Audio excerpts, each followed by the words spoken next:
மிகப்பெரிய இலக்கை நிர்ணயித்த போதும் பொறுமையுடன் ஆடியதால் வெற்றி கிடைத்தது என்று இந்திய வீரர் ரோஹித் சர்மா தெரிவித்துள்ளார்.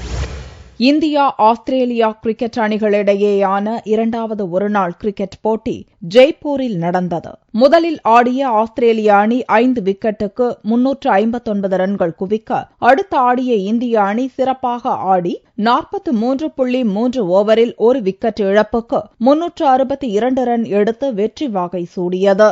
ஷிகார் தவான் 86 பந்துகளில் 95 ரன்களும், ரோஹித் சர்மா 123 பந்துகளில் 141 ரன்களும், விராட் கோலி 52 பந்துகளில் 100 ரன்களும் எடுத்து இந்திய அணிக்கு வெற்றி தேடித் தந்தனர்.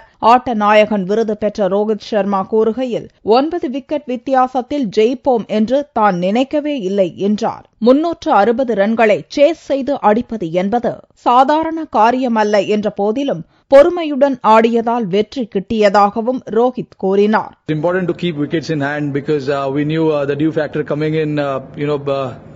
There won't be much help for the bowlers.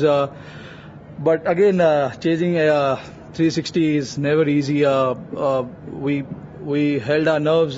We played according to the situation and we capitalized on the loose balls. It wasn't easy, as I said. We needed big partnership, and that's what exactly happened.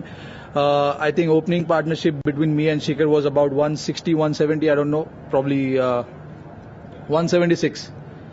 And then Kohli and myself finished off really well. So see, in these big chases you always need big partnership. So exactly what we did today, and very happy with the result.